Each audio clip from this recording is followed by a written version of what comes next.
Olá, pessoas, tudo bem com vocês? A gente está aqui hoje para mais um podcast Segurança com Leveza. Esse podcast que tem o objetivo de levar informação boa para tudo quanto é lugar. O podcast a gente ainda opta pela opção gravado para poder trazer gente de um monte de lugar diferente. Então, hoje eu estou aqui em Campinas, meu convidado está lá em São José.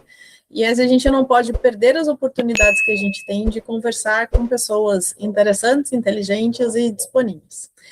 Bom, eu sou Viviane Campanati, eu sou engenheira química, engenheira de segurança, especialista em neurociência, sou uma mulher branca, loira, o cabelo na altura do ombro, um pouquinho mais baixo, olhos castanhos. Hoje eu estou vestindo uma blusa branca bem quentinha, porque está bem frio aqui.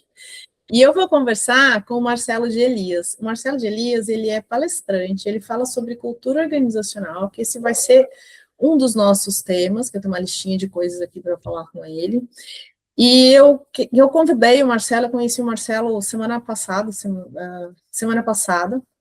numa palestra, e de verdade, assim, o que mais me chamou a atenção dele, além da palestra, que foi muito legal, né, sem palavras para elogiar, ele é uma pessoa extremamente disponível. Gente, eu estou tão, assim, contente de falar com ele, porque ele é uma pessoa muito gentil, muito disponível, e lá na palestra eu falei assim, viu, me ensina tal coisa. Ele... E precisamos de mais pessoas assim no mundo. Então, eu te agradeço desde já, Marcelo, sua presença aqui comigo, que é muito importante isso que você fez e está fazendo por mim e pela Jéssica que estava lá, enfim, né, por todos que estavam lá. Então, muito obrigada, eu vou pedir para você se apresentar e a gente já começa a nossa conversa. Ô, Vivi, muito obrigado também pela gentileza do convite. Eu acho muito legal essas oportunidades de eventos, conforme a gente participou, porque o mundo vai conectando as pessoas, né? Então, fico muito feliz de ter te conhecido nessa oportunidade, de lá então para cá também conhecer mais sobre o seu trabalho. Parabéns aqui pelo podcast, é muito bom. E agradeço também esse espaço e é legal conversar também com a sua audiência sobre pessoas interessantes, inteligentes e disponíveis. Eu me reconheço como disponível. Interessante e inteligente é bondade sua, mas agradeço também você ter estado presente na nossa palestra, prestigiado, e, enfim, vamos conversar sobre cultura, sobre esses temas todos que são importantes para você, para nós, né, para a nossa audiência. Eu sou Marcelo de Elias, eu sou professor da Fundação Dom Cabral, da FGV, eu sou especialista em cultura organizacional, gestão da mudança e liderança. Eu trabalho muito, como você mesmo disse, com palestras. Eu acho que o que eu mais tenho feito atualmente são palestras em eventos de vários portes, empresas que estão passando por mudanças, empresas que estão precisando reestruturar sua cultura, desenvolver liderança, frequentemente me chamam para os eventos. A gente já tem atendido empresas grandes, empresas de vários segmentos, também empresas menores, sempre com essa mensagem, né, de que mudar é bom, que a gente precisa estruturar culturas, da importância do líder, né? Eu gosto também de estudar, sou mestre em inovação, design thinking, já fiz vários cursos aí para tentar entender um pouco essa questão da cultura organizacional, já fiz formações no exterior, enfim, o que a gente aprende, a gente tenta contribuir, disponibilizar para as outras pessoas, porque eu acho que é assim que a gente agrega valor no mundo, né? Compartilhando. E como você também faz através do seu trabalho, através do seu podcast, então estamos aqui para compartilhar. Tá certo. Marcelo, eu vou começar com uma pergunta muito difícil que a gente não combinou. Opa! Na verdade, a gente não combinou nenhuma, né? A gente não combinou nenhuma, mas a gente combinou algumas coisas e essa não está na nossa combinação. Aqui a gente faz assim, quem vai, faz ao vivo. Faustão, quem sabe faz ao vivo, né? Eu hoje de manhã eu estava conversando com uma pessoa sobre uma epidemia que eu não sei se é recente ou se ela já vem de um tempo. Eu acho que ela já vem de um tempo, mas aí sou eu que acho, de alienação gerencial em relação ao que de fato acontece dentro das companhias, isso em qualquer setor. Eu não sei se você compartilha desta minha visão, e quando eu chamo de alienação organizacional, principalmente da liderança, eu vejo empresas grandes e pequenas que estão gastando rios de dinheiro num processo que o estagiário falou assim, poxa, eu parei para olhar isso daqui ontem, o que vocês acham, né? E aí, ninguém tá todo mundo igual o urso do pica-pau, não tá parando para olhar, né? Então, este momento que a gente tem essa alienação essa alienação geral, de olhar para o processo e fazer uma melhoria significativa, como que você enxerga dentro dos processos de mudança de cultura organizacional, como que você vê, porque assim, na minha percepção, as pessoas não querem mudar. Dá muito trabalho mudar, o nosso cérebro não quer mudar. Como que a gente mostra que é necessário mudar? Porque eu acho que antes de você ir lá fazer, olha, vamos mudar assim, essas pessoas precisam entender, é necessário mudar. Porque muita gente chega para você e fala assim, eu quero uma palestra sobre mudança, tal. A hora que você chega lá fazer a palestra, você vê que a organização não está preparada para o que a gente faz para lidar com essa alienação? Nossa, perfeito. Acho que é um excelente assunto para começar, que pode se desdobrar em várias camadas aí. Concordo com você, realmente tem essa alienação. É lógico que tem empresas que estão um pouco mais avançadas e tem líderes um pouco mais atentos a várias coisas, mas a grande parte, a liderança está muito mais focada em fazer o resultado acontecer e eles vão deixando de prestar atenção naquilo que faz o resultado acontecer. Ou seja, a gente está preocupado muitas vezes em bater meta, garantir produtividade, reduzir custo, que é necessário em todo negócio, mas a gente, às vezes, deixa de prestar atenção no que precisamos de pessoas dispostas, pessoas com saúde mental, pessoas engajadas, pessoas treinadas, capacitadas, habilidosas para fazer isso acontecer. E, normalmente, os líderes, eles vão prestar atenção nisso quando tem algum problema. Então, por exemplo, quando a empresa passa por uma grande crise, aí talvez elas falam assim, peraí, deixa eu ver onde temos oportunidades ali, aí começa a prestar atenção naquilo que, às vezes, foge do piloto automático, né? A liderança está muito no piloto automático, eu não culpo, não critico, eu acho que a própria demanda das empresas tem feito isso, é tudo muito intenso, o mundo é muito intenso, mas a minha percepção é de que se essas lideranças, né, elas prestassem mais atenção nas pessoas, nos processos, elas teriam mais condições de ter resultados mais estratégicos. Então, aí a gente percebe que existe, sim, essa alienação gerencial, porque eles estão sendo demandados de várias coisas que ocupam a agenda, e o que grita mais é justamente entregar resultado, né? Bom, mas quando a gente fala, então, Vivi, sobre essa questão da mudança, que é o ponto mais importante que você trouxe, e que realmente preocupa várias empresas, como é que a gente, então, faz com que essa liderança, enfim, as pessoas, de maneira geral, estejam mais abertas para mudar, né, para poder enxergar aquilo que precisa dar mais atenção, né, dentro das empresas. Eu percebo que existem vários caminhos possíveis, não são simples, inclusive a gente aprendeu, né, tivemos professores em comum, uma delas é a Carla Tiepo, e ela sempre disse, na verdade eu vi essa palavra pela primeira vez com ela dizia que o cérebro humano é neófilo, né? O cérebro humano, ele é neófilo, ele adora o filo, né, de gostar, de amar, o que é novo, né? Então o cérebro humano adora o que é novo. Mas você fala, peraí, mas se o cérebro humano ama a novidade, então ele deve gostar de mudança. Mas não, na verdade, o cérebro humano, ele adora a novidade, desde que a novidade não interfira nas nossas rotinas, aquilo que a gente já tem dentro de uma segurança. Então, aonde que a gente tem que fazer? O que a gente tem que fazer? A liderança, principalmente, e também é o que a gente faz nas nossas consultorias, quando a gente precisa estimular a liderança a abraçar o projeto de consultoria que a gente está implementando, né, projeto de cultura. O que a gente faz é tentar mexer um pouquinho nessa zona de conforto, vamos dizer, né, eu não gosto muito desse termo, mas só para a gente entender, mexer um pouquinho nessa zona de acomodação, para que eles percebam que alguma coisa precisa ser feita, né? Eles falam, peraí, se eu continuar do jeito que está, vai ser pior, vai ser perigoso.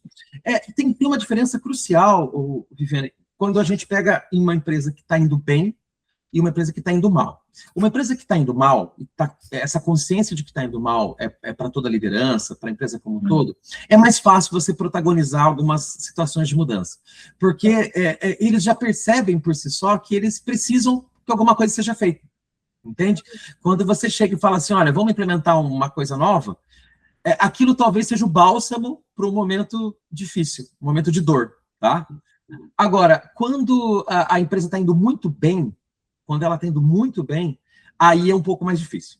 Aí é um pouco mais difícil, porque normalmente acontece essa acomodação, né? Esse sentimento de que está tudo indo bem, então continua do jeito que está funcionando, faz do jeito que sempre fez, né? Então, a situação ela é mais crítica quando a situação da empresa parece boa, né? Ou é compreendida como boa. Talvez a alta administração perceba que alguma coisa tem que ser feita, mas aquilo não consegue ter capilaridade para outros níveis de liderança e tal. Aí, de repente, aqueles outros níveis não conseguem perceber que a mudança acontece. O que normalmente a gente faz, e aí é uma dica para todo mundo que está aqui, pessoas que são líderes, serve até para tentar mobilizar liderados para a mudança, é o seguinte: a gente tem 2 vetores, né? Nós como seres humanos temos 2 vetores que nos estimulam a mudar. Um vetor a gente chama de vetor da mudança empurrada. O que é a mudança empurrada? É quando a gente mostra para a pessoa que a situação atual ela não é boa. E por que chama empurrada? É como se eu tirasse a pessoa da situação atual, do status quo, e falasse aqui, sai daqui, porque isso aqui não é o jeito que deveria ser. Então, é o mudar pela dor, né? Do tipo, é a pessoa quando fala assim, cara, isso aqui tá dolorido demais, tem coisas que não são boas, então a gente tem que sair daqui. Por isso que é a mudança empurrada. E o outro vetor é o vetor da mudança puxada. O que é a mudança puxada? É a mudança não pela dor, mas pelo prazer. É do tipo assim, é quando você fala, olha, tem uma situação melhor do que a nossa, que ela é mais interessante, ela traz mais resultado, e ela chama puxada por isso. É como se eu estivesse trazendo a pessoa para uma nova situação. Então, a dica que eu dou é trabalhar ao mesmo tempo esses 2 vetores. E como é que a gente trabalha? Por exemplo, num projeto de consultoria, quando a gente vai fazer um trabalho com lideranças, para poder protagonizar uma gestão da mudança, alguma coisa, a gente traz essa liderança, normalmente para o workshop, e começa a mostrar para ele o seguinte: olha, o que está bom hoje e o que não está bom? Normalmente surgem coisas que estão boas, coisas que não estão boas. Só que quando a gente pega o que está bom, a gente debruça um pouco nisso e começa a quebrar um pouco esse argumento de será que está bom mesmo? Né? Por exemplo, tem empresa, você é da área de segurança, é interessante, tem empresa que fala assim, nossa, a nossa média de acidentes, ela é a mais baixa do segmento, tá bom, fala, pô, mas o bom seria 0 acidentes, né? Então, a gente começa a trabalhar e desmistificar um pouco essa ideia do que é bom. Aí, quando as pessoas entendem perfeitamente, peraí, realmente, não parece que tá tão bom, parece que tem riscos do jeito que a gente faz, que é o tal da mudança empurrada, né? É a pessoa perceber que o cenário não tá bom. Aí a gente vem para o outro vetor, a gente começa a falar assim, o que é o bom, então? Aí a gente mostra benchmark, mostra outras realidades, mostra outras situações, onde aquelas pessoas viram e falam assim, peraí, é isso que eu quero, isso aqui realmente é melhor do que o nosso. Então, quando a gente une esses 2 vetores, elas percebem que o cenário de hoje tem riscos, tem problemas, e existe um cenário possível que ele é melhor, ela se mobiliza mais para a mudança, ela diminui a resistência, sabe? Então, normalmente a gente começa por aí, até para ter adesão das pessoas nas etapas posteriores de um processo mais complexo de gestão da mudança ou de mudança cultural, entende? Entendi. Eu gostei dessa linha de trabalhar pela dor e pelo amor juntos. Né? Às vezes parece não ser possível, mas eu estou pensando aqui, eu gostei bastante dessa ideia. A gente faz isso. E aí você vai usar alguma ferramenta para fazer isso daí, e aí cabe super as ferramentas de design organizacional, que você tem que entender o que está bom e desmistificar o que está bom, e às vezes o que está ruim não é tão ruim assim, né? E normalmente ações de comunicação interna, né, para poder trazer esse discurso, desenvolvimento, né? Mas, assim, na nossa experiência, Vivi, tem um segredinho, eu gosto de compartilhar esses segredinhos. O vetor mais potente é a união dos 2 juntos, não tenha dúvida, né? Mas a gente percebeu o seguinte, que quando a gente começa pela dor, é mais potente de quando a gente começa pelo amor, pelo prazer. Por quê? Porque a fuga da dor é uma necessidade mais forte no indivíduo do que a busca do prazer. Então, normalmente, a gente, dentro desse discurso, a gente começa mostrando o que a gente perde mantendo o que temos. Aí, quando ele sente essa dor, o bálsamo vem no discurso seguinte. O que a gente ganha fazendo diferente. Quando você inverte essa ordem, também funciona, mas funciona menos. Funciona com menos potência, sabe? Na minha experiência aqui que eu estou pensando, quando você começa muito assim, só tem o pela dor, normalmente vem depois de um grande evento. Isso. Ou uma grande perda, ou de propriedade, ou de pessoa, ou mesmo de imagem. Um acidente no trabalho, né? Então, tem com uma perda associada. Então, aí a dor é muito grande, aí não tem jeito, e aí prazer não existe nenhum, né? Porque parece que tudo que a gente faz está tudo errado, né? Então, temos que fazer tudo de novo? Não, calma, tem coisa que funciona. A gente tem que entender o que funciona e o que deu errado. É verdade. Mas quando eu tenho essa percepção de, olha, eu preciso mudar, e eu preciso entender, é importante a gente, acho que a gente tem muita síndrome de vira-lata, né, que nada do que a gente faz é bom. né? E eu acho que é importante a gente colocar um olho ali, olha, tem coisa que é boa, sabe? Não dá pra fazer tudo errado, senão morria todo dia morria alguém, né? Não é, então não é sem dúvida. Tudo errado, alguma coisa tá certa aqui no que a gente isso. Tem coisa que tem que preservar, porque tá funcionando, né? Pois é. E uma coisa que você falou é de cima para baixo. Eu acredito muito que tudo tem que ser de cima para baixo. Não funciona. Funciona a duras penas de baixo para cima, mas funciona mesmo de cima para baixo. E essa coisa do exemplo, e eu acho que essa é uma coisa que me aproxima muito da sua fala, que é, eu não acredito fazer um negócio do meio para baixo, ou para cima até o meio. Ou vai de cima até embaixo, ou você vai gastar muito dinheiro e não vai conseguir fazer o negócio rodar. É isso mesmo? Na sua vivência de consultoria, é isso mesmo? É exatamente isso, Vivi. E eu brinco dizendo assim, né? Que tem duas estratégias possíveis para mobilizar pessoas para as coisas. Uma estratégia é a estratégia de chuveiro. Chuveiro é o que eu falo que é a estratégia de cima para baixo. Uhum. E agora eu vou falar uma coisa antiga que os mais jovens não vão entender. Mas eu falo que tem a estratégia bidê. A estratégia bidê é a água de baixo para cima, né? O pessoal mais antigo não sabe o que é bidê. Então vamos lá, chuveirinho Eles procuram no Google, mostra uma foto. Vê uma foto do bidê. Então, a estratégia é chuveira, não é bidê, ela não é de baixo para cima, ela é de cima para baixo, né? Mas você falou uma coisa muito legal, ela tem que ser de cima para baixo, percorrendo tudo, não pode ser do meio para baixo, não pode ser só do meio para cima, mas tem um ponto que eu acho muito legal a gente comentar. Quando a gente pega uma empresa que tem pelo menos 3 níveis hierárquicos, um nível de diretoria, CEO e tal, tem um nível de gerência intermediária, liderança intermediária e um nível mais operacional, aonde está a maior potencialização da mudança é o meio. Na verdade, assim, ela tem que ser de cima para baixo, porque senão o meio não se mobiliza, entende? O meio só vai se mobilizar se vê a alta administração se engajando naquilo. Mas eu sempre percebi isso na vida prática, não só estudando, pesquisando, mas praticando, trabalhando com consultorias de empresas, que aonde está, vamos dizer assim, a potência, normalmente está no nível intermediário. E ali que está as barreiras, normalmente, né, quando isso não é bem trabalhado, ou ali está o fator de potencialização, quando a gente trabalha bem. Porque, por exemplo, quando a gente fala de gestão da mudança, cultura e tal, se essa turma do meio não comprar, a coisa não acontece. Por quê? Porque aí, mesmo que lá em cima tenha comprado a ideia, vai ter uma barreira no meio, sabe? E de baixo para cima também não vai, porque tem uma barreira no meio. Mas a lógica é permear todo mundo. E aí também tem um desafio, porque a linguagem, o jeito de dizer, o jeito de apresentar não é igual para todo mundo. Uhum. Né? Às vezes o discurso estratégico, que faz mais sentido para a auto-administração, ele precisa ser traduzido, trabalhado de uma outra forma para chegar nas pontas. Então, às vezes também eu percebo essa fragilidade de empresa, sabe? Do tipo, o CEO fez uma reunião, compartilhou números, mas as pessoas não se engajaram. Mas como é que ele compartilhou? Ele trouxe para a realidade das pessoas, né? Então, é isso mesmo, tem que ser de cima para baixo. Eu nunca vi, assim, nenhuma realidade prática, sendo muito honesto para você, em que a mudança foi de baixo para cima, do tipo, a coisa mudou porque embaixo se mobilizou. Já vi isso em greve, algumas coisas do tipo, de baixo para cima mobilizou, porque, vamos dizer, o grupo operacional se mobilizou para trazer uma mudança de melhoria na empresa, mas aí é greve, é outro tipo de coisa, né? Uma mobilização.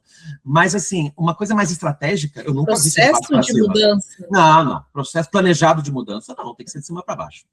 Você não muda em 6 meses, né? Tem gente que pede um treinamento e fala assim, não, eu preciso mudar muito, o pessoal, você faz treinamento? Faço. Aí um treinamento de quanto? 4 horas? A cultura não muda tão rápido, né? Então, assim, aí, nossa, você fez aqui o treinamento de 4 horas e não mudou nada. E eu tenho vários colegas de consultoria que falam isso. Você faz? Eu faço, mas já vou avisar que, assim... O que você quer? Você quer só um chacoalhão para dar continuidade depois? Ainda pode ser, né? Uma coisa, mas esperar uma mudança... Difícil, você falou do meio, né? Eu não sei se foi a Juliana Blake que falou isso primeiro, mas eu escutei dela a primeira vez, que é a teoria do Big Mac, né? Não sei se você já escutou a teoria do Big Mac. Do recheio do sanduíche? Então, assim, você tem o Big Mac. Então, quem está em cima sabe que é pão. Quem está embaixo sabe que é pão. E quem está no meio não sabe se é hambúrguer, alface ou queijo ou molho especial. É isso aí. Adorei. Né? E aí, este meio, que não é pão, normalmente ele é muito sobrecarregado. ele é muito sobrecarregado, porque ele filtra muitas vezes, né? Quando você tem um bom meio, né? Ele filtra o que vem de cima, ele filtra o que vem de baixo e não tem ninguém ali. Tem a pressão dos dois lados, né? Tem expectativas dos dois lados, tem expectativas dos liderados e da alta administração, é isso mesmo. Eu acho que a expectativa é o pior, né? Eu tenho uma filha única e o pediatra, quando a gente estava... E ele é filho único, meu pediatra, quer dizer, o pediatra da minha filha. Quando a gente estava conversando, vai ter outro filho, não vai ter outro filho? Aí todo mundo fica, tem que ter dois? Não tem que nada, né? A gente queria um só, tal. Aí eu falei, não, se preocupa que ela não vai ser muito mimada, não, que ela vai para a escola logo, 6 meses já está na escola, né? Vai ter amiguinhos e tal. Ele falou, você sabe o que é o pior do filho único? Não é o excesso de atenção, mimo. Ele falou, é o excesso de expectativa. Porque perfeito. não tem divisão. Não tem ninguém para dividir a expectativa. Então, você é a expectativa do pai, da mãe, do avô, de todas as gerações ali naquela criança. Ele é filho único, ele tem lugar de fala, né? Verdade, nunca pensei nisso, é verdade, verdade. Então, eu penso legal. nisso de vez em quando. Eu não tenho filhos, na verdade, eu e a Mara somos casados há 26 anos, fazemos 26 anos de casamento esse ano, mas a gente não tem filhos, mas assim, ter filho precisa de coragem, a gente não teve, não. Eu acho que precisa de coragem, né? E aí, né? Vai mudando a fase. Não, é maravilhoso, todo mundo que tem, normalmente não se arrepende, né? Mas a gente não tem, não. Tá voando já, tá legal, tá ótimo. Que legal. Mas assim, mas eu acho que essa questão da expectativa, quando ele falou para mim, eu acho que faz muito sentido. Né? Então, quanto de carga de expectativa você joga em cima deste meio, que é o que você falou, né? Tá todo mundo esperando, faça alguma coisa, por favor, né? O Mutli, né? Faça alguma coisa. Gostei. E eu faço o quê? Corro para onde, né? Para onde que eu vou? Para onde que eu vou correr? Para onde que... Quem poderá me socorrer, né? Às vezes nem o Chapolin Colorado consegue. Você gosta das metáforas também. Coloquei no Google. Você gosta das metáforas, eu também sou assim. Coloquei no Google. Eu preciso me atualizar nos desenhos, porque eu vou do exemplo de desenho, a galera não conhece mais. Eu preciso mas não tem desenho legal mais, cara. Eu nem tenho paciência para assistir os de hoje em dia, mas os antigos eu assisto até hoje. Esse dia eu estava assistindo... Eu fui no cinema do filme do He-Man, mas aí eu acabei assistindo aqui os desenhos antigos do He-Man para relembrar algumas coisas. Eu gosto. Eu tinha uma cachorra que chamava Atila, ó. Olha só, pronto. Eu tinha uma cachorra que chamava Atila na época. E aí, como que você está vendo este processo de mudança nessa questão que a gente tem de ter 5 gerações trabalhando dentro das empresas? A minha visão, tendo uma filha geração Z, é que tem uma galera que está muito engajada, muito afim, com muita vontade, mas é o seguinte, eu não vou fazer o que você está mandando eu fazer. Eu quero saber o que tem, por que eu estou fazendo isso daqui? Para onde vai? Para onde a gente vai? Então, tem essa necessidade que eu acho positiva nesse contexto, né? Eu não vou repetir só as coisas, eu quero saber por que eu tenho que fazer isso, e de repente eu até acho um jeito novo melhor para fazer isso aqui. Mas a gente convive com 4, 5 gerações das organizações maiores. E aí, quando vem a mudança é diferente para cada uma dessas fases de vida. E aí, como é que a gente faz?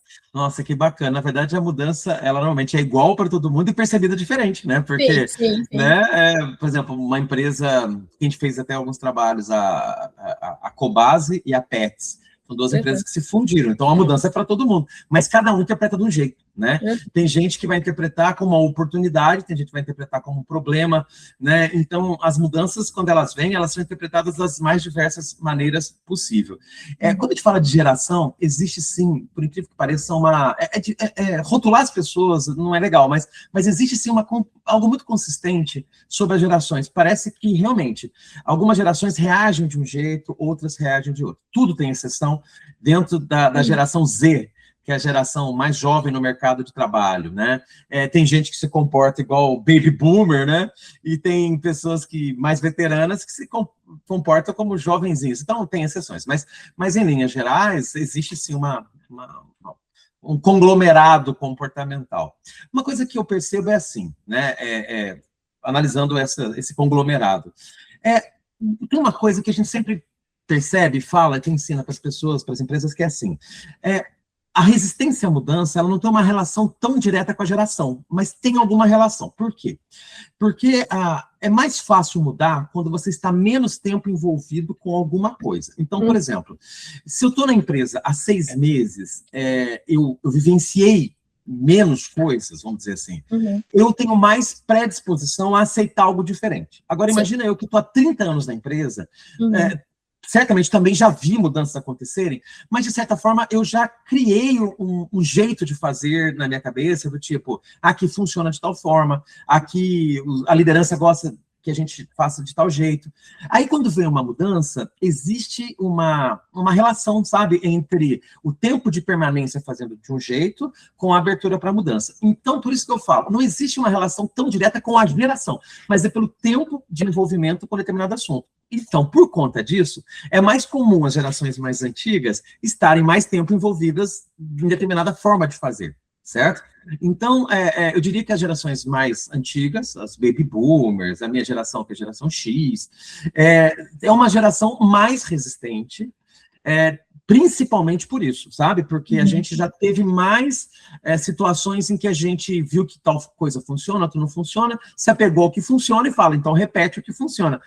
Enquanto que as gerações mais jovens, não pela idade em si, mas por causa da menor experiência, elas têm mais abertura. Mas também tem outros fatores, esse é o principal, tá? Eu falo para você porque a gente já percebeu, estudou bastante disso. Mas também tem outros fatores. Por exemplo, o meu pai, ele é da geração... Ele é da primeira... pai tem 35 anos, então ele é lá do comecinho dos baby boomers, ele está quase numa geração anterior chamada geração silenciosa. Essa geração é muito obediente, é uma geração que foi criada com muita obediência, do tipo, abaixa a cabeça para quem é mais velho, abaixa a cabeça para quem é seu chefe.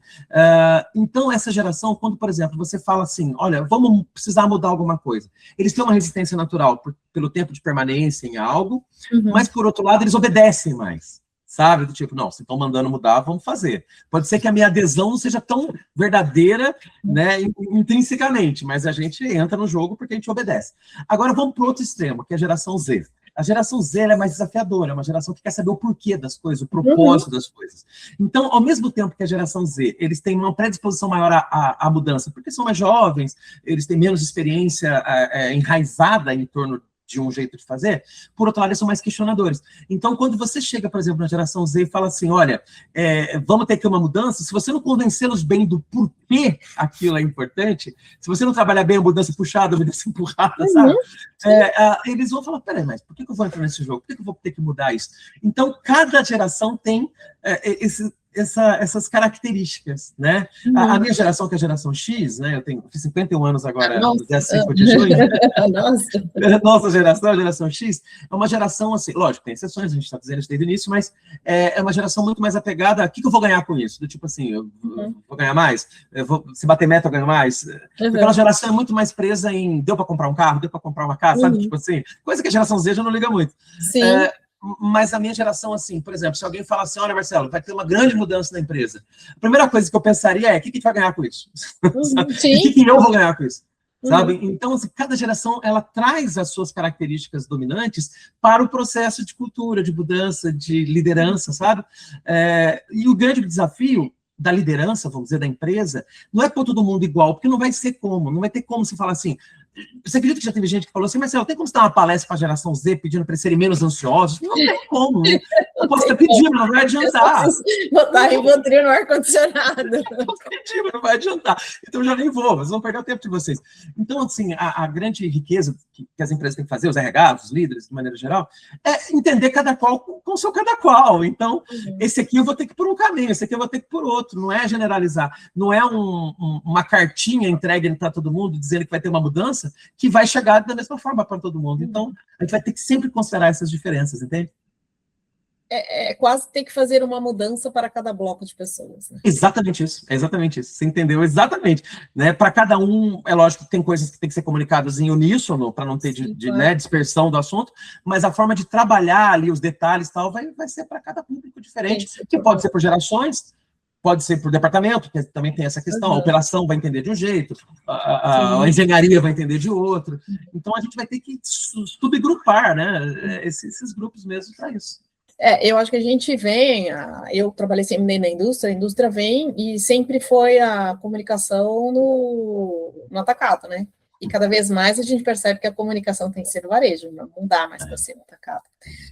Ô Marcelo, me ocorreu uma coisa que eu não sei se você já refletiu sobre isso, eu nunca tinha refletido, é que me ocorreu bem agora. A gente que é geração X, que a gente foi mais cordato no sentido de, isso aqui faz assim, a gente faz assim, continuou fazendo assim.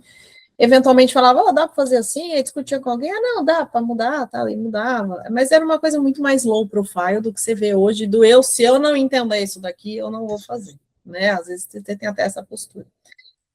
E eu estou fazendo aqui uma retrospectiva da minha vida. Será que a gente não... Essa resistência à mudança não é por culpa da própria estrutura da organização com o passar dos tempos? Por quê? Porque quantas vezes eu passei por várias vendas e compras, né? Desde quando eu era estagiária até na minha última operação, passei por algumas vendas e aquisições. E assim, o que vai mudar? Gente, não vai mudar nada. Aí vem alguém que fala assim, nossa, agora nós vamos fazer... Eu lembro de uma reunião ótima que mudou todo o esquema da empresa, tal. Mudou, assim, aquelas comunicações maciças, vem lá do CEO e a gente vai com o presidente, vai com não sei quem, vai com não sei o que, vai essas assim, né, que são várias rodadas de pergunta, tal, não sei o que. Eu lembro que a reunião terminou, eu olhei pro meu chefe, eu falei assim, eu trabalhava numa empresa francesa, eu falei, a gente vai virar empresa americana agora? Porque o discurso é esse, né? Ele olhou para mim e falou assim, não, nada vai mudar. Uhum. E nada mudou. Continuou a mesma coisa, a gente não virou uma empresa americana, a gente continuou sendo uma empresa francesa, com o padrão de trabalho de uma empresa francesa. Uhum. E tudo bem. Então, será que não é culpa, essa resistência à mudança, não é um tipo assim, cara, eu sei que de fato mesmo não vai mudar. Será que não é culpa do sistema? Eu não tenho uma resposta para isso, tá? É que me ocorreu isso enquanto você estava falando e eu estava fazendo as minhas contas de vida aqui. Não, mas é isso mesmo, Vivi. O que você falou aí de a culpa é do sistema, eu vou dar um outro nome que é um sinônimo praticamente, é a culpa da cultura, entende? Uhum. O sistema operacional de uma empresa é a cultura. Se a gente fizer uma comparação, um computador, o computador ele tem a parte hardware, né, que é os equipamentos ali, né? Numa empresa também tem os seus hardwares, uma fábrica, por exemplo, tem maquinários, galpões, empilhadeira, coisa do tipo. Quando você olha na empresa, ela tem o quê? Ela tem pessoas, departamento de marketing, departamento de segurança, departamento de RH. Eu faço uma analogia como se fossem os aplicativos, os programas dentro do computador. Por exemplo, o Word, ele serve para fazer texto, o PowerPoint serve para fazer apresentação. É parecido com os departamentos, com as pessoas. Essas pessoas aqui cuidam, né, do dinheiro, essas pessoas aqui cuidam das vendas. Agora, o que é o Windows? O que é o Linux? Né? O que é o sistema operacional? O sistema operacional é a cultura. Entende?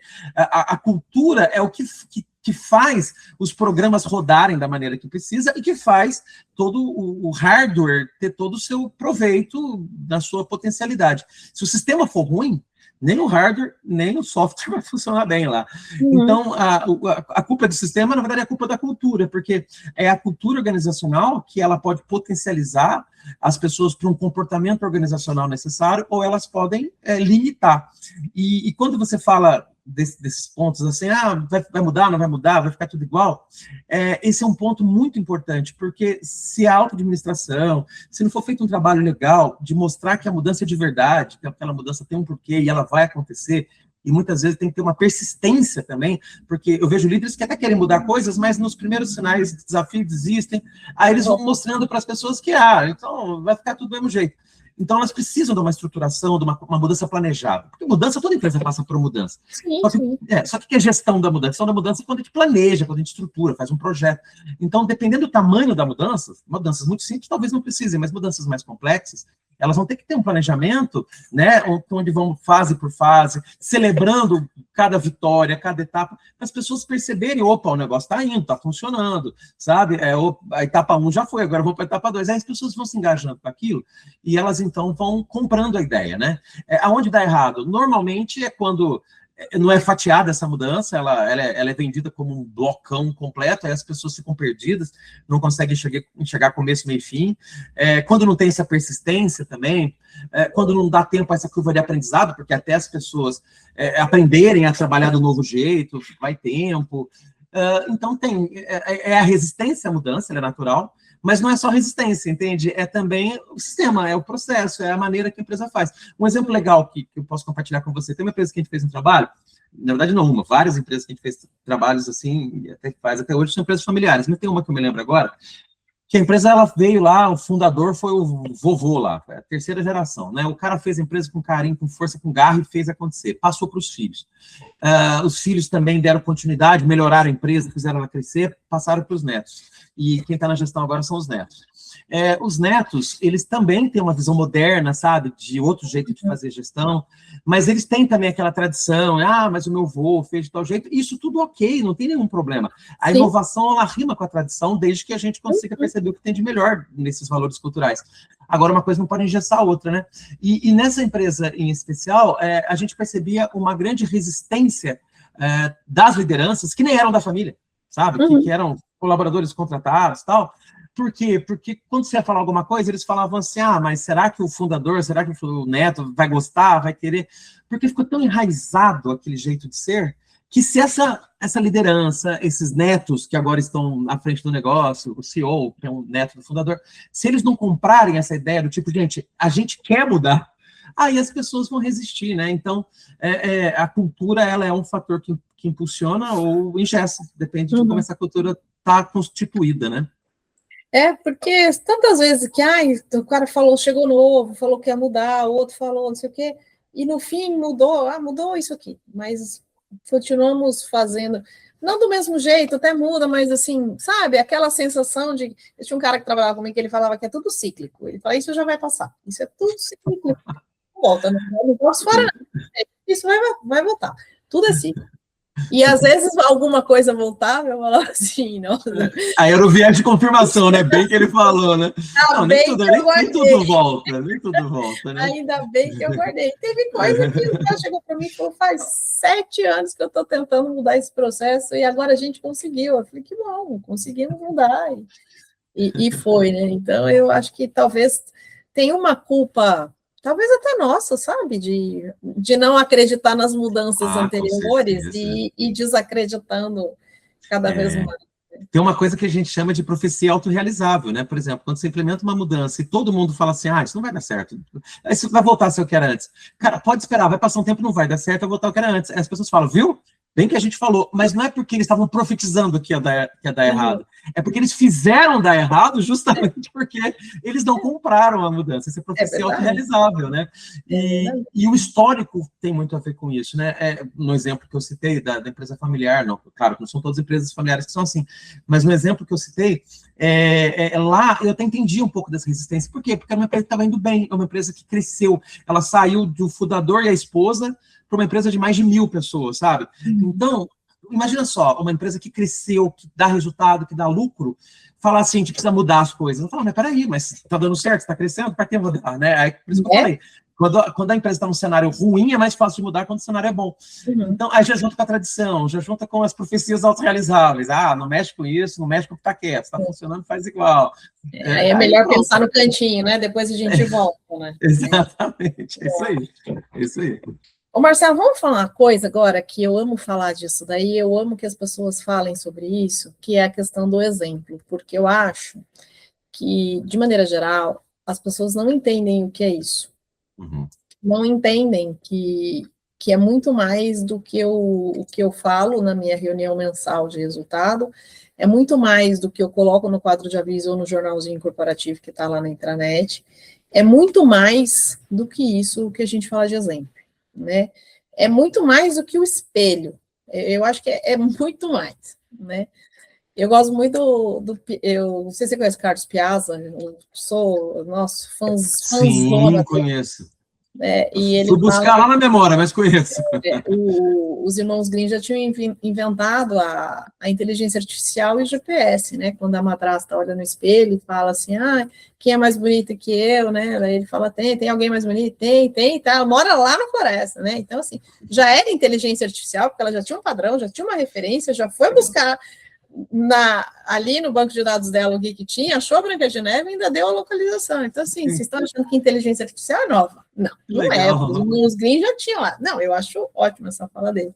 Grande. Então, o espelho é mais do que isso. Ele tem um monte de coisa. E eu já saí de reunião com a presidência, com a direção, que eu tive que tomar 3 cafés antes de voltar para a sala, porque eu sabia que o meu pessoal ia falar assim, viu? Que isso que falaram? Por que falaram isso? E eu tinha que pensar como é que eu ia explicar o que o presidente tinha falado, que não combinava com nada do que a gente estava falando, e, meu Deus do céu, né? E assim, falou, não é que falou uma grande bobeira, nada, mas falou coisas que não estavam de acordo com o que eu precisava ali na fábrica, naquele momento, né? E eu já perguntei às vezes eu estou dando treinamento cliente, falando de percepção de risco, ou estou falando de mudança, ou alguma coisa técnica de segurança, eu sempre pergunto assim, como é o seu diretor, como é o seu presidente? Não, ele compra, mas o que ele fala? Ele fala coisas pertinentes que validam o que a gente está fazendo aqui? Aí, assim, a resposta é aquela resposta, fala, né? Às vezes, assim, eu vejo horror na cara da pessoa, fala, fala, né? Aí eu falo, então, mas vocês estão ensinando para os seus diretores, vocês estão ensinando para os seus presidentes o que eles devem falar? Porque às vezes a gente tem que ensinar para as pessoas, porque o diretor, ele tem que ver número, e ele tem que ver número, é para isso que ele está lá, ele tem que ver número. Né? Mas na hora que ele vai fazer uma visita na fábrica, ele tem que falar o número de maneira diferente. Ele tem que entender o que é o número que faz sentido para a fábrica. E às vezes falta essa conexão, e às vezes eu acho que as pessoas às vezes têm medo de falar para o senhor presidente, por favor, fale, eu preciso que a sua fala seja nesta direção. Por favor, não fale isso desta maneira. Você pode falar o que você quiser, mas assim, ajuste faça um ajuste fino no seu discurso. E aí eu queria escutar de você essa coisa do exemplo mesmo, além do espelho. Sabe, o que as pessoas veem, como as pessoas processam essas informações, se é possível eu treinar o meu presidente, e não é treinar no sentido de falar, de direcionar a fala, é no sentido de, cara, olha, as pessoas precisam saber de tal informação, como você vai passar tal informação, tem que fazer sentido para elas, né? É isso aí. Nossa, quando você fala de ser o exemplo, várias coisas, de dar o exemplo, ser exemplo, várias coisas vêm à minha mente aqui. Mas, realmente, eu acho que tem coisas, Vivi, que você tem que combinar, testar, treinar antes com a liderança, muitas vezes, tá? Falando de comunicação primeiro, né? De combinar o que a gente vai dizer, como é que vai dizer. Por quê? Porque, assim, eu não tenho dúvida que um dos principais canais de comunicação dentro da empresa é a própria liderança. O RH pode fazer um quadro de aviso, uma intranet, fazer um monte de coisa, mas a liderança ela tem o poder de chegar mais, de capilarizar mais, desde que esteja preparada e saiba fazer isso. Senão ela destrói o estrutura, é o contrário.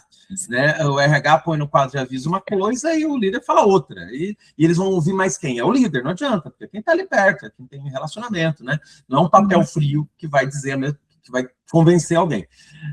Então, inclusive, assim, eu sempre gosto de dar esse exemplo, assim, que eu fiz na empresa, eu fazia na empresa que eu trabalhei, porque antes de ser palestrante, professor, eu trabalhei como executivo de RH e tal, e quando tinha alguns assuntos mais delicados, a gente trazia toda a liderança para uma sala, do CEO até o supervisor, e a gente compartilhava com eles o cenário, olha, a gente está passando por uma situação assim, assim, assim, e a gente precisa que vocês conversem com os seus liderados, façam reuniões com os seus liderados e tal, para poder compartilhar essa informação. Só que a gente dava para eles, assim, uma espécie de um papel com um resumo, né, do que a gente gostaria que fosse abordado. Claro, cada um vai falar do seu jeito, né, a gente não quer que eles leiam o papel.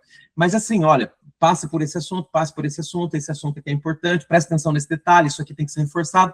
Mas não era só dar o papel, vai lá e fala. A gente põe o pessoal na sala e ensaiava, sabe? Do tipo assim, olha, vamos fazer de conta que, então, fulano, vem cá, você vai falar para os demais.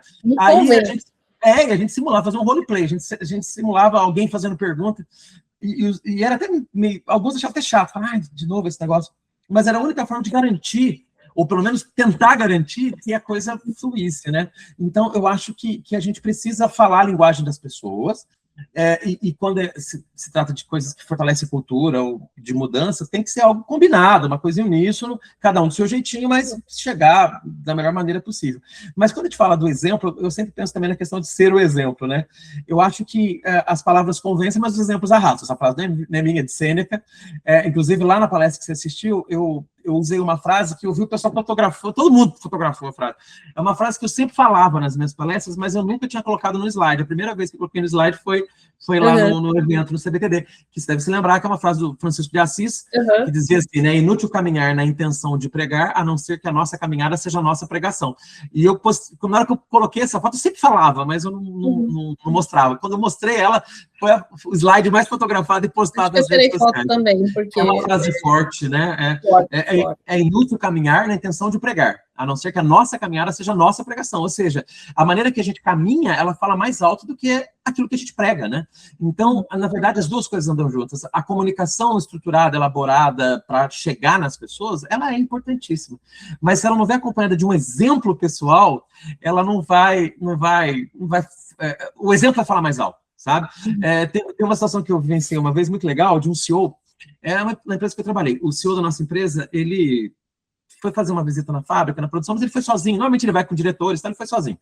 E um funcionário recém-contratado, que estava lá umas 2 semanas, viu ele chegar no setor e tal, e como CEO, ele colocou a mão num dos produtos que estava sendo produzido lá, que é uma coisa de autopeça, ele colocou a mão para olhar e tal. Aí esse funcionário que estava lá 15 dias, chegou nele, não sabia que ele era o CEO, chegou e falou assim, senhor, você não pode pôr a mão nessa peça não, porque essa peça, ela pode ter rebarba, pode cortar a mão do senhor. Então, por favor, o senhor não bota a mão na peça. Se o senhor tivesse de luva, tudo bem, mas o senhor está sem luva. Olha a preocupação da segurança desse rapaz.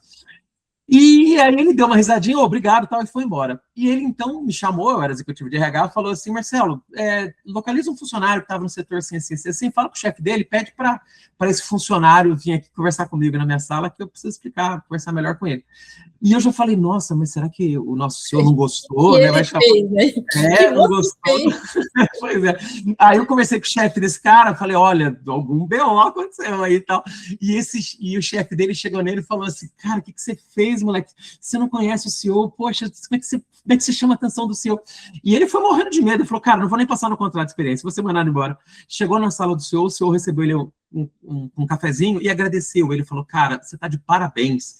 Por quê? Porque é isso que a gente espera, inclusive de quem está aqui há muitos anos. E você que está aqui há pouco tempo, fez algo que muita gente não faz. Então, continue fazendo isso, seja CEO, seja gerente, seja diretor, seja quem for, seja técnico, seja quem for, você tem que fazer isso. Mas olha o que ele fez. Essa conversa, isso que é legal, é onde eu quero chegar com isso. O nosso CEO, ele fez questão que essa conversa ficasse conhecida. Ele não ficou assim, com vergonha. Pelo contrário, ele contou isso várias vezes. Por quê? Porque ao contar isso várias vezes, as pessoas entenderam que segurança era um assunto de verdade, entendeu? E passaram a entender que o nosso CEO valorizava posturas de segurança.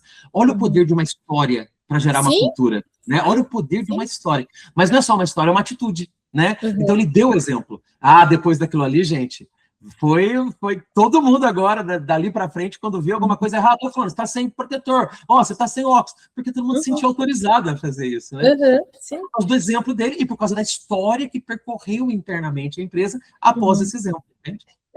E aí vira uma coisa de boas, né? A pessoa não se sente ofendida. Se eu estou só te lembrando que você está sem o protetor, ou que você esqueceu. Vai virando cultura de verdade, né? Aí é cultura, né? Uma vez no meio de uma parada de manutenção é muito loucura, né? E eu sou tipo o urso do pica-pau mesmo, eu sou super ligada, eu tô aqui, lá, em todo lugar, enfim, né? E aquele dia especificamente eu estava de tênis, um tênis preto. E aí alguém me chamou na fábrica, aí eu saí e fui para a fábrica, né? Aí eu entrei na fábrica, correndo, né? Tô sempre assim, né? Aí entrei na fábrica, assim, aí eu parei num lugar que tinha uns cabos no chão, tá? Aí eu fui chamar o menino lá, falei, vem aqui, né? A hora que eu falei, pô, arruma esse cabo aqui, não vou pôr a mão, eu fui mostrar com o pé, falei, daqui, precisa arrumar, tal. Aí eu vi e falei, pô, tô de tênis, cara, né? Mas aí o menino tinha acabado de chegar, coitado. Falei, puta, tênis, cara. Tem que estar com o sapato de segurança, né? Com o sapato já volta. Tipo, no meio da fábrica. A fábrica, imagina, tudo sujo, porque tá em manutenção, tudo sujo e tal. A hora que eu saí, tinha uns meninos parados ali, eles olharam assim, você já vai embora? Você acabou de chegar? Eu falei assim, pô, troquei o sapato, cara, tô de tênis, esqueci de pôr a bota. Aí um deles falou, eu vi. Aí eu voltei lá, eu parei, falei, eu voltei lá. Cara, não é possível que você viu que eu era de tênis, você me deixou entrar na fábrica. Não falou nada, né? Primeiro, você estava com muita pressa. E outro, porque você é pessoa de segurança, né? Tipo assim, né? Eu tô sempre com pressa, não é de justificativo. Eu falei, se eu estrago meu tênis lá dentro, né? Pisando em um lugar que não pode. Tá bom, da próxima vez eu te chamo, né? E assim, mas aí, a hora que eu passei, pô, eu vi. Eu falei, não falou nada. Então tem que falar. Mas assim, essa... E era um lugar que tinha uma... As pessoas tinham essa autoridade e essa autonomia para falar, né? Você estava com pressa, eu falei, putz, então estão duas coisas erradas, né? Primeiro eu estava com pressa, depois eu estava de tênis. Já estou errada 2 vezes aqui, mas tudo bem, não conta com o meu chefe, né? Deixa eu falar, depois eu resolvo esse assunto. Pois é. E por lá trocar tal. Mas assim, e é legal, porque daí as pessoas veem, né? Principalmente na gente que é da segurança ou da liderança, as pessoas olham, né? Tá todo mundo vendo o que você está fazendo, né? Seja certo ou errado, tá fazendo. E como é que a gente faz para pegar este cara que precisa ser treinado para falar o que ele precisa falar da maneira que ele precisa falar? Como é que a gente faz para este cara criar uma relação de confiança nessa fala dele? Como que a gente treina esta pessoa para as pessoas olharem para ele e falar assim, a ele, para ela, para esta pessoa que está lá, e falar assim, nossa, eu confio nessa pessoa. Qual que é essa relação do exemplo, do movimento, com a confiança, com o que eu vejo, com o que eu ouço? Olha, Vivi, aí é difícil. Não a pergunta em si é difícil. Difícil é um treinamento resolver isso, né? Porque, assim, o que a gente tem percebido já há muito tempo? A confiança ela é construída ao longo de uma relação onde existe muita coerência de atitude, de comportamento, né? Então, vamos imaginar um líder que ele não tem a confiança das pessoas por uma série de razões. Porque ele prometeu algo e não cumpriu, porque ele falava uma coisa e fazia outra, porque ele não dava o exemplo, porque ele não cumpria aquilo que era estabelecido e fazia do jeitinho dele. Enfim, as pessoas perderam totalmente a confiança naquele profissional. Aí, de verdade, Vivi, se você chamar esse cara, dar um treinamento para ele conquistar a confiança, ele não vai conseguir, porque a confiança, ela não é um jogo de palavras, ela é um histórico de atitudes. Né? É claro que algumas palavras podem ajudar mais. Por exemplo, se eu vou lá na frente, sou palestrante, você comenta a palestra, treinamento, se a gente vai lá em frente e fala com confiança, isso gera mais confiança em quem escuta. Se eu falo com medo, com insegurança, encolhido, gera menos confiança. Isso é fato. Mas isso é um detalhe dentro de um histórico, porque nós estamos falando de uma relação de liderança. Então, assim, eu diria que quando a gente precisa que os líderes sejam ouvidos e seguidos de verdade, eles precisam ganhar essa confiança ao longo do tempo. E esse ganhar a confiança não é um treinamento que vai resolver, então é um conjunto de atitudes.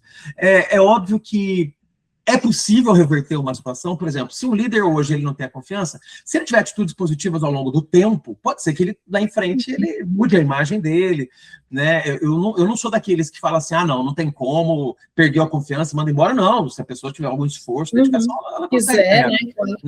Se ela se dedicar, né? Tem que querer, a mudança tem que começar na cabeça dela primeiro. Ela pode virar isso aí, mas não é rápido, sabe, Vivi?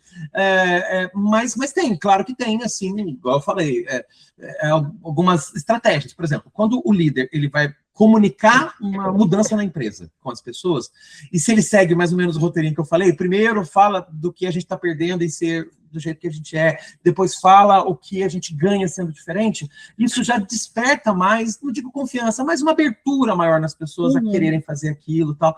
Mas, mais uma vez, isso não é suficiente quando o líder não tem a confiança. Então, eu entendo que essa relação de confiança, ela é construída no dia a dia com coerência, com ética, com fazer o que promete, fazer o que fala, sabe? Agora, tem situações mais críticas que não adianta mais. Aí você tem que meio que trocar a liderança mesmo, e eu, como profissional de recursos humanos, que sempre fui, não sou mais, não trabalho diretamente, mas continuo sendo, a gente deixa de ser, mas o coração não deixa de bater nesse ritmo. Mas como RH, eu posso dizer assim, que eu nunca, eu falo assim, nunca desista das pessoas sem tentar, né? Nunca desista delas. Mas tem situações que é melhor desistir, sabe? É melhor você falar assim, cara, é melhor tirar esse cara do corpo gerencial, da liderança, do time, seja quem for, porque ele já está atrapalhando, sabe? Porque tem situações que precisa ser um pouquinho mais radical. E eu até falo assim, falando de cultura, né? Quando o estado da arte, na minha opinião, da cultura, uma empresa que realmente é coerente na cultura, é aquela que definiu a cultura que tem que ter, e ela pega um líder que não tem aquela cultura, que ela fez de tudo e ele não desenvolveu, mas esse líder bate meta, esse líder entrega resultado e ela vai lá e demite o cara. Isso, para mim, é o auge da cultura forte. É quando ele fala assim, cara, esse cara bate meta, esse cara entrega resultado, mas como ele não é o exemplo da cultura que a gente quer ter, ele não deve ficar na empresa. Cara, isso é raríssimo acontecer, mas isso, para mim, é o estado da arte de uma empresa coerente em relação às decisões relacionadas à cultura. Mas, mais uma vez, a gente não vai desistir das pessoas sem tentar, sem trabalhar, né?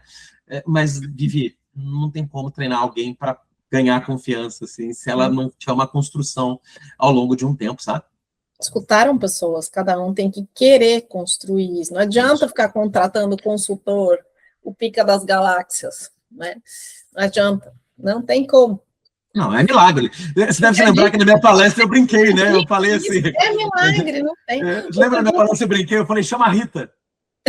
Chama a consultora Rita.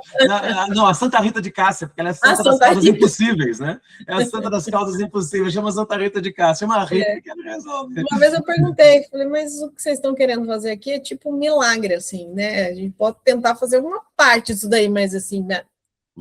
Bem milagre, assim, que vocês estão querendo fazer em 3 meses, que todo mundo saiba todos os procedimentos que nem existem ainda, em 3 meses, eu acho que é milagre. Mas a gente pode tentar, vamos começar, né? Tem que começar de algum lugar.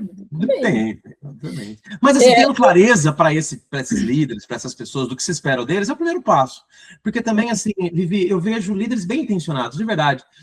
Que faltou uma conversa de alinhamento. Às vezes o cara, ele acha que o resultado, ele tem que vir a qualquer custo. Porque ninguém nunca diz para ele que precisa ter resultado, mas tem que ter resultado sustentável, tal, com comportamentos sadios, né, com saúde mental. Então, ele se mata e mata pessoas para ter resultado. Então, eu vejo pessoas que elas precisam de mais alinhamento, tem que deixar claro para elas, sabe? Do tipo, líder, olha, parabéns pelos resultados, continua tendo, a gente não quer que você perca resultado. Mas resultado, deixando um rastro de sangue pelo caminho, não vale. Então, nós temos que seguir outro caminho para ter esse resultado. Às vezes é o suficiente, às vezes não é. Às vezes precisa de mais tempo, mais trabalho ou decisões mais drásticas. Mas eu vejo que, na maioria das vezes, é uma questão de ajustar a forma de pensar. Né? E às vezes já é um bom caminho. Às vezes esse cara está sofrendo tanto quanto a equipe, né? Também, verdade. Ele não meio do sanduíche, então, né? Para mudar. Ele não tem, tipo, se ele mudar e der menos resultado, alguém vai ser legal com ele. Ele vai continuar sendo legal. E se ele for o meio do sanduíche, o meio do Big Mac, ele vai estar sofrendo mesmo, porque ele já tem pressão dos dois lados, conforme a gente falou. Exatamente. Tem uma pergunta que eu faço para praticamente todo mundo que passou por aqui, você acha que as empresas estão preparadas? Porque a mudança tem que vir, a gente está atrasadaço. 2026, nós estamos atrasados para mudar. Você acha que as empresas estão preparadas para essa mudança? A gente tem que mudar. Eu também, eu concordo com você que o auge, assim, o meu mundo cor-de-rosa de nuvens de algodão e unicórnios flutuantes é o cara que dá resultados, é tóxico e a empresa vai falar, cara, eu vou te mandar embora porque você está acabando com as minhas equipes. Esse é o meu mundo cor-de-rosa, assim, né? Você acha que as empresas estão preparadas para isso? Olha, eu acho que elas estão evoluindo bastante. Na verdade, assim, todas as empresas elas têm tudo que elas precisam para estar preparadas, porque, na verdade, por exemplo, tem mudanças que vêm por conta de tecnologia, tal, a questão de investimento, investir em tecnologia, mas não é esse o problema da mudança. O problema da mudança são as pessoas, são as lideranças, tal. Então, a partir do momento que a empresa tem líderes e tem pessoas, ela tem o que ela precisa para mudar. Mas aí ela tem que botar essa galera toda alinhada num discurso único, né, numa relação de confiança, que é uma construção, conforme a gente falou. Então, ela tem tudo para mudar. Só que, assim, Estão preparadas? Não necessariamente estão preparadas. Por quê? Porque eu sempre vejo as empresas, elas sempre correndo atrás do prejuízo, e Deus queira que não encontre, porque se alcançar, alcança o prejuízo, né? Mas elas estão sempre correndo atrás de algo. Então, o que acontece? Elas sempre estão atrasadas. Assim, elas sempre trabalham na reação, sabe? Eu estou falando da maioria das empresas, tem exceções, mas assim, por exemplo, você vivencia muito isso. Tem um acidente do trabalho e ele prejudicou a imagem da empresa, não sei o quê. Então, vamos trabalhar para corrigir esse problema, para evitar também problemas futuros. Ok, mas precisou ter um problema, entende? Eu acho que as empresas mais preparadas não são as que precisam do problema para se reinventar, são as que enxergam oportunidades e possibilidades, inclusive de minimizar problemas futuros, e trabalham proativamente, preventivamente, falando de segurança, mas proativamente em relação a qualquer outro assunto. Sim. Então, o que eu percebo? Que as empresas estão preparadas? Não. As que estão mais preparadas são as que já estão enxergando antes, e não somente em reação. Mais uma coisa que eu percebo, uma boa notícia. Eu percebo que hoje estão... mas percebo que estão mais preparados do que antes, tá? Como eu sou professor há muitos anos, antigamente tinha assunto que era assunto de louco, assim, sabe? Louco na cabeça da liderança. Quando você falava num curso de liderança, você falava para os líderes, gente, vocês têm que dar feedback. Ele, nossa, vou ter que discutir relação com as pessoas. Ainda tem líder assim que pensa até hoje, mas é muito menos.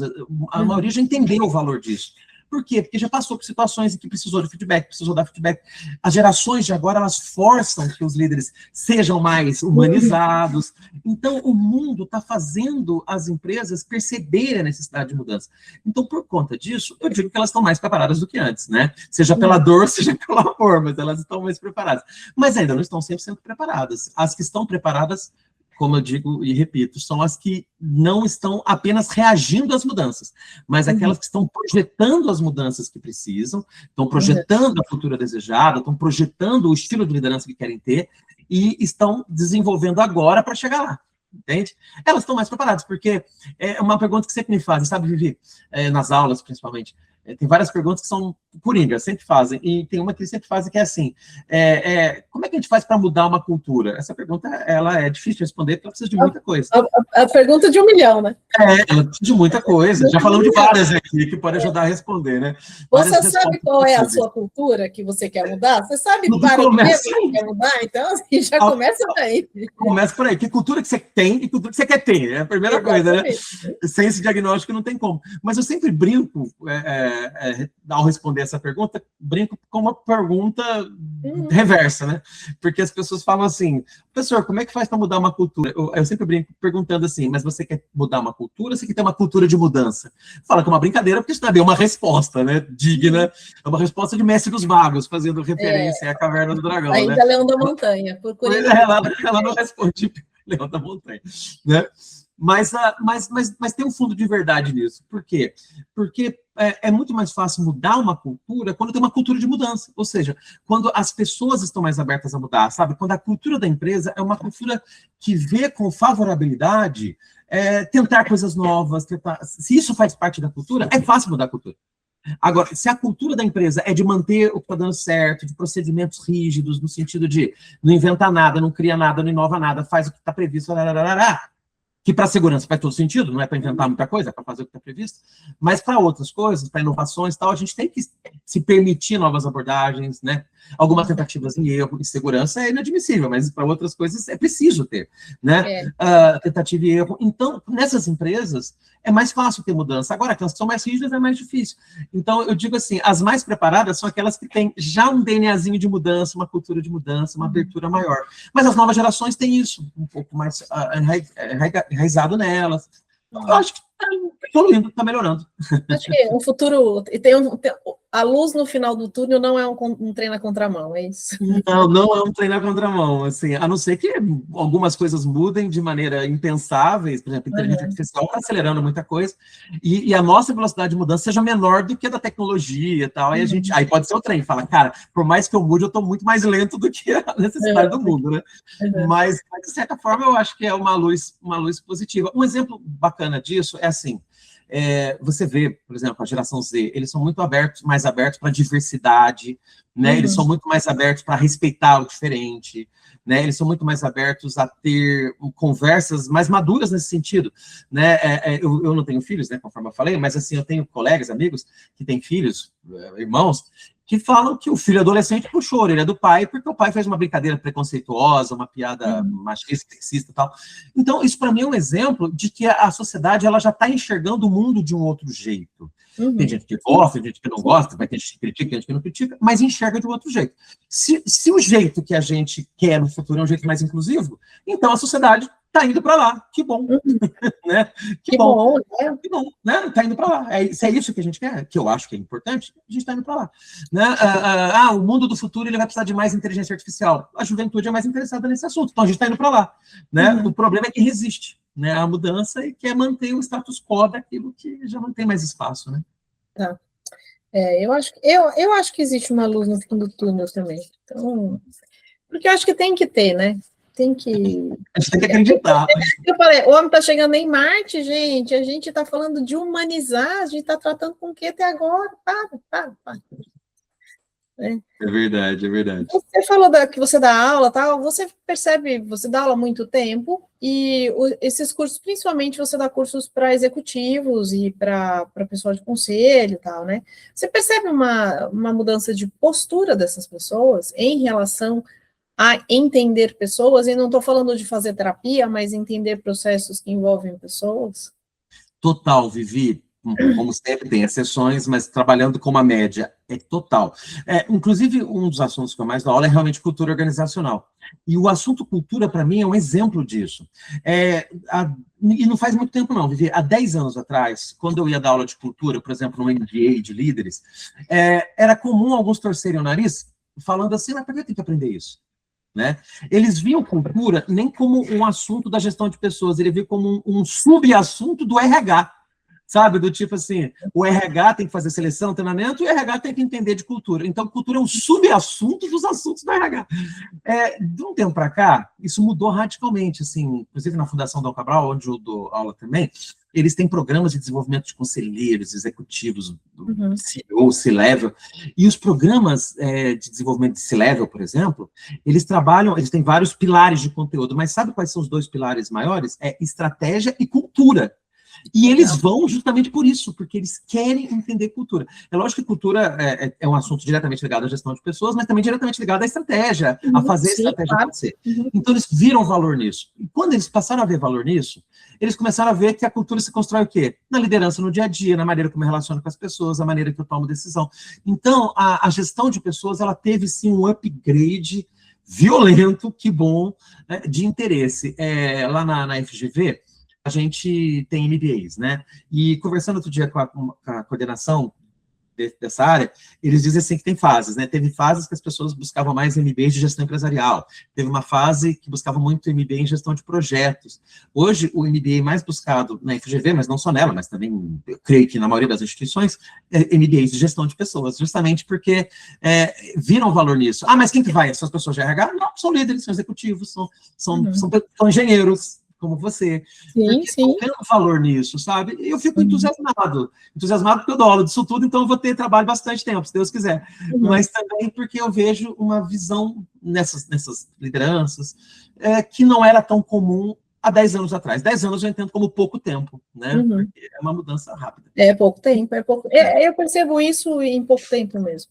Eu não vou dar spoiler de um projeto que eu tenho, que vai ser logo lançado, mas a minha fala começa exatamente dessa maneira. O engenheiro, ele não é treinado para trabalhar com pessoas. Ele não é treinado para olhar para pessoas. Ele não é treinado na sua formação para entender. Ele é treinado para entender processo. Eu preciso saber um processo. Eu sou química, eu tenho que entender o processo químico. Onde é que estão as reações?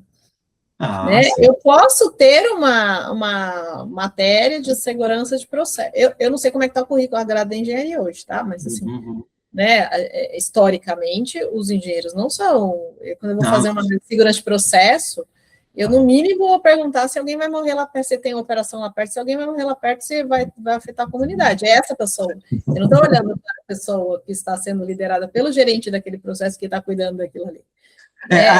A engenharia de produção, ela tem um pouco mais disciplinas de liderança, de gestão de pessoas, mas ainda é muito pouco de um tempo perto do que cá, precisa. Né? De um tempo para cá. Mas ainda assim é muito pouco perto do que precisa, na minha opinião.